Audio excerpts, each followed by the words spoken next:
ময়মনসিংহের ত্রিশাল উপজেলার হরিরামপুর ইউনিয়নের একটি ছোট্ট গ্রাম মাগুরজোড়া।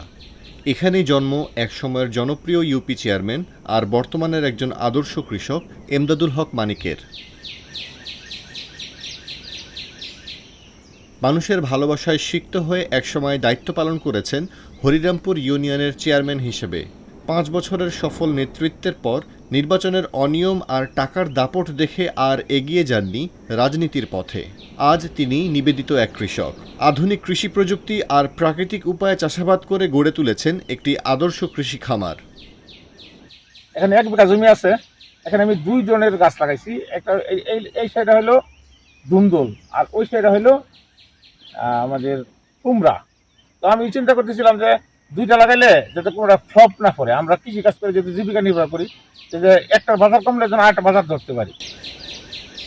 প্রায় ৫০% জমিতে নানা ধরনের ফসল, সবজি আর ফল চাষ করেছেন এমদাদুল হক মানিক। কীটনাশক বা রাসায়নিকের বদলে ব্যবহার করেছেন প্রাকৃতিক উপাদান, গুল, কেরোসিন, তুতে চুন, পেঁয়াজ রসুনের রস, নিমপাতা ও মেহগনি বীজের রস।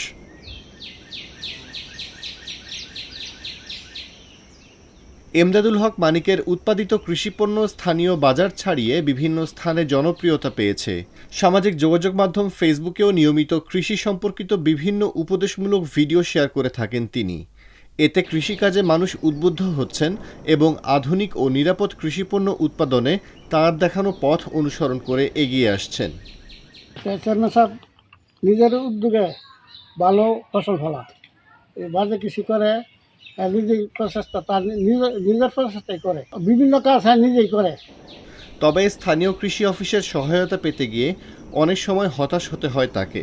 ফোন করলে সাড়া মেলে না, এমন অভিযোগ তার। জনপ্রিয় চেয়ারম্যান থেকে একনিষ্ঠ কৃষক হয়ে ওঠার এই যাত্রা সহজ ছিল না কৃষক মানিকের জন্য। পরিকল্পনা, অধ্যবসায় আর নিষ্ঠা থাকলে কৃষিও হতে পারে সাফল্যের ক্ষেত্র। এমদাদুল হক মানিকের গল্প তাই প্রমাণ করে বাংলার কৃষকের সম্ভাবনার প্রতিচ্ছবি। হাজার হাজার লোক বেকার, কিন্তু বেকার থাকার কথা না। কেন কথা না? কারণ হলো, আমি তো বললাম যে একটা বিচুরিলে গাছ হয়ে যায়, এখানে ফল হয়, কেন আমরা বেকার থাকবো? আমি তো বেকার না। আমি যদিও আমি ৫ বছর সেমনি করছি, এখন তো আমি বেকার থাকার কথা, কিন্তু কেন আমি বেকার থাকবো? আমি কাজ করি, আমার পারিবারিক সহজতা আমাকে দেয়, আমি মোটামুটি লাভে আছি। দেখেন আমার মোটামুটি ফলন খুব খারাপ না, তারপরে এই ফলন আমি আশাবাদী না। যদি বৃষ্টি হইতো আরও বেশি ফলন হইতো।